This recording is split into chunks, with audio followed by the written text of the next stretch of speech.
shall obey his word and the word of his servants here on earth, or you shall feel the pain of his judgment.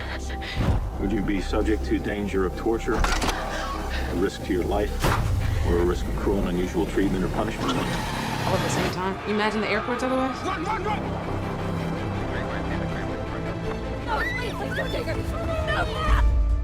Moira is everything Gilead fears. Queer, independent, outspoken, she's a woman who doesn't flinch at power, doesn't bow to men, and doesn't accept silence as safety. She's not afraid to speak truth in a world that silences women. From the moment we meet her, Moira radiates rebellion, not through weapons or war, but through presence, defiance, and identity. In the Red Centre, where future handmaids are indoctrinated, Moira doesn't crumble. She laughs. She pushes back. She refuses to be broken. Her humour is her shield, her confidence a quiet weapon. Every joke is a crack in Gilead's foundation. Every smirk a reminder that their system hasn't won. She plans her escape with precision, steals a guard's uniform, knocks out an aunt, and runs, alone. Not because she's fearless, but because she's desperate. And in that desperation, she proves something critical. Courage isn't the absence of fear, it's action despite it. But what truly sets Moira apart is her heart. In a regime that crushes emotion, she never stops loving, she never stops feeling. Even when her freedom is taken, her empathy remains. And that's dangerous because in Gilead, compassion is a threat. It connects, it humanizes, it disrupts the order. Moira isn't just June's best friend, she's her anchor, a reminder of who she used to be, of what the world used to look like. Her presence in June's life is more than emotional support. It's memory, resistance, survival. When everything else is stripped away, their bond remains. This series isn't here to paint Moira as a background character. She is a protagonist in her own right, a revolutionary without a manifesto, a rebel without an army. But her defiance is no less powerful. She doesn't lead a rebellion, but she inspires one. She doesn't carry weapons, but she carries others. When June is on the edge, it's Moira who pulls her back. When the world forgets what love looks like, it's Moira who reminds us. Her strength isn't just physical or emotional, it's moral. In a society that normalizes cruelty, Moira refuses to become numb. And that refusal, it's its own kind of war. This video dives deep into Moira's arc, her trauma, her resistance, her relationships, and her role as both a survivor and a symbol. Because Moira's story isn't just about escaping Gilead, it's about surviving it, reclaiming herself, and continuing to fight quietly, fiercely, endlessly. Before Gilead, Moira was a woman who thrived in her truth. She was openly queer, deeply confident, and fiercely protective of her freedom. She didn't just live as a queer black woman, she embodied it. Loud, vibrant, politically active, unapologetically herself. Moira didn't just attend protests, she led them. She didn't just come out, she celebrated her identity, and she wasn't afraid to speak against injustice, even when it made her a target. Then came the collapse. The rights she fought for vanished almost overnight. Moira was captured, stripped of her name and her rights, forced into the Red Centre alongside June. There, she faced beatings, indoctrination, and psychological torture. She was told that her love was perverse, her body property, her role to bear children she'd never raise. But Moira didn't break. Not even when they called her a gender traitor, not when they forced her to kneel, to chant, to submit. Her mind stayed sharp, and her will remained defiant. She saw cracks in the system and she acted. She stole a guard's uniform, knocked out an aunt, and ran. Her first escape was a moment of hope, for her, for us. But that hope was short-lived. Gilead recaptured her and sent her to Jezebel's, a nightmare disguised as luxury. There, Moira's body was used as currency, her identity erased, her fire dimmed, and that's where we see Moira hit bottom. She's not yelling anymore, she's surviving. Her voice is smaller, her eyes distant. She stops believing she can get out, stops believing she matters. Even the strongest rebels face collapse. And Moira, who had once been unbreakable, was quietly cracking. But hope is contagious. When June finds her again in Jezebel's, she doesn't beg Moira to run. She reminds her who she is. And for Moira, that reminder is oxygen. She escapes again, this time not for rebellion, but for healing, for future, for self. That second escape marks a transformation. Moira doesn't just survive, she reclaims. She helps others cross the border. She testifies. She heals. And in doing so, she redefines what victory looks like. Not a war won with guns, but a soul reclaimed with truth. Moira is always the strong one, the one who stands tall when everyone else falls, the one who takes care of others when her own soul is bleeding. From the Red Centre to Canada,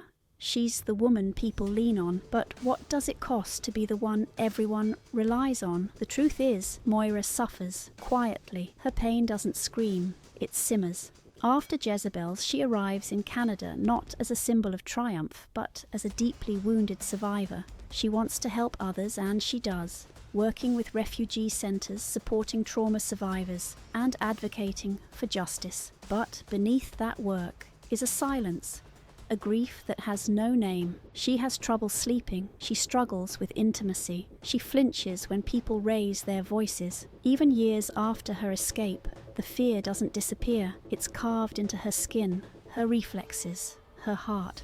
Jezebel's didn't just violate her body, it carved up her sense of self. But no one sees that, because Moira won't let them. She doesn't fall apart in public, doesn't cry when others are watching, because she's the strong one. That's the role she's been given, and she carries it like armor. What makes Moira powerful isn't just her strength, it's her restraint, her choice to keep going even when her bones ache from trauma, her decision to love even when her heart has been cracked by loss, her ability to sit with others in pain because she knows exactly what it feels like. And this is the untold truth about strength. It's not loud, it's not flashy. Sometimes it's sitting with your grief and still showing up the next day. Moira does that every single day, not because she's unbreakable, but because she refuses to stop living. Moira's story tells us that strong women still bleed, that resilience doesn't mean numbness, and that surviving doesn't mean healed,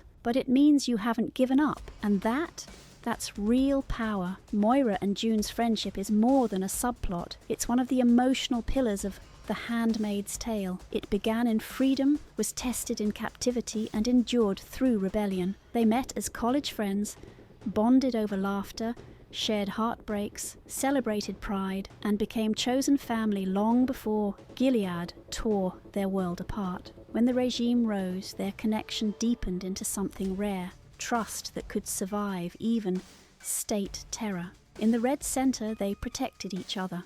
Moira's strength gave June a voice. June's love gave Moira purpose. Their dynamic is complex. Moira challenges June. She calls her out when June leans into revenge. She reminds her of who she was, before the rage, before the losses. And June gives Moira something equally precious, hope. When Moira is nearly broken at Jezebel's, it's June's presence that reignites her fire.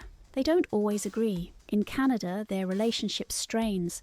Moira pushes June toward peace. June, fueled by grief, clings to vengeance, but even when they clash, they don't walk away, because their love is unconditional, messy, real, built not on perfection but on shared survival. Sisterhood like this is revolutionary in Gilead. The regime wants women isolated, competitive, distrustful, but Moira and June prove that solidarity is possible, even essential. Their bond is an act of resistance, a refusal to let the system break what is human. They've saved each other, literally and emotionally, more than once, and even in the rare moments of peace, their connection remains a quiet sanctuary. Moira and June remind us that love doesn't have to be romantic to be profound. In a world of betrayal, theirs is a covenant, not easily broken, not easily defined, but vital to their survival. Moira's queerness isn't a subplot, It's core to her identity. It's her truth, her joy, and her power. And in Gilead, it's criminal. Before the regime, she was proud, celebrating love without shame. She wasn't just out, she was visible, vocal, defiant. She embodied freedom. And so Gilead targeted her, called her a gender traitor, used her body, tried to erase her joy. Jezebel's wasn't just a punishment, it was a reprogramming camp masked as a brothel. Her identity became performance, her sexuality a weapon used against her. But even in that horror, Moira held on, in secret thoughts, in hidden resistance. She never forgot who she was. That stubborn self-knowledge became her compass out. After escaping, rebuilding intimacy isn't easy. She tries to date. She wants to love again, but trauma reshapes desire. She flinches. She withdraws. Not because she doesn't want connection, but because her body remembers fear. And that's what makes Moira's arc powerful. She isn't miraculously healed. Her queerness isn't a perfect flag waving in the breeze. It's tender, vulnerable, ongoing. She's reclaiming it, piece by piece. Moira reminds us that queerness survives, even when oppressed, even when used, even when shamed. And that healing doesn't mean erasure. It means rebuilding on your own terms. Moira isn't the loudest character. She doesn't lead battalions. She doesn't torch commanders, but she endures, she outlasts, she outlives. That endurance is her resistance. In a world built to crush women like her, queer, independent, outspoken, Moira doesn't just survive, she builds anew. She never forgets the others. She helps refugees. She speaks for the voiceless. She remains grounded even when everything inside her trembles. And that is revolution. Moira doesn't seek power. She seeks justice.